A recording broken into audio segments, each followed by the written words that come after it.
भीती वाटते. तुमच्या या अशा कडक स्वभावामुळे आपल्या मुलांच्या पर्सनॅलिटीज दबल्या जातात. मला नाही तसं वाटत. ए उमा, एवढी नको काळजी करूस का तू. मी मुलांना शिस्त लावतोय, शिस्तीचं पालन करायला सांगतोय, ह्याच्यात काही गैर करतोय असं मला वाटत नाही. आणि शिस्तीचे धडे देत असताना मी स्वतःला पडताळून बघत असतो.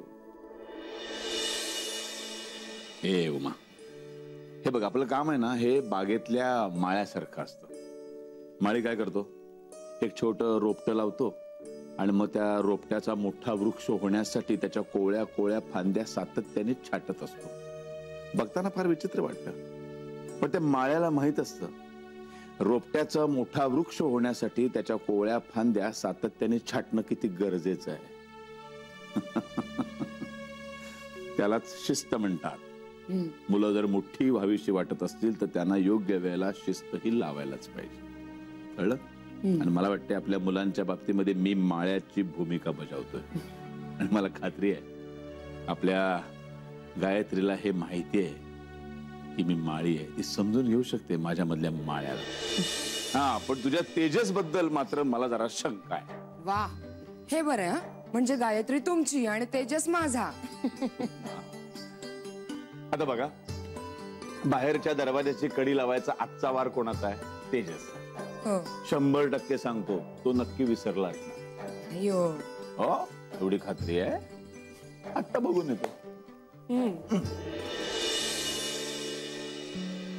तेजस, अरे हे बघ, माझं लास्ट इयर आहे आणि अभ्यास खूप आहे. प्रॅक्टिसमुळे अभ्यासाकडे दुर्लक्ष होईल. असं काहीही नाही. तू फक्त बाबांना आवडणार नाही म्हणून हे सगळं करतेस. मला तर ना तुझं कळतच नाही. तू बाबांचा एवढा विचार का करतेस? कारण बाबा दरवेळी माझ्या भल्याचाच विचार करतात. मी त्यांची ही अपेक्षा नाही पूर्ण करू शकत का? अगं, पण त्यांची अपेक्षा पूर्ण करताना तू तुझ्या इच्छा मारतेस, तुझं मन मारतेस, त्याचं काय? रादर मला तर आता असंच वाटतंय की तू तुझी स्वप्न त्यांच्या डोळ्यातून बघायला लागलीस. कारण मला माझ्या डोळ्यांपेक्षा त्यांच्या डोळ्यांवरती जास्त विश्वास आहे. अगं, वेडी आहेस का तू? तेजस, तू जा झोपायला.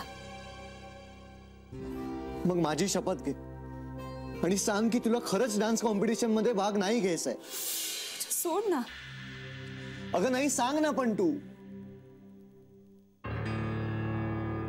हो, घ्यायचा होता मला भाग, पण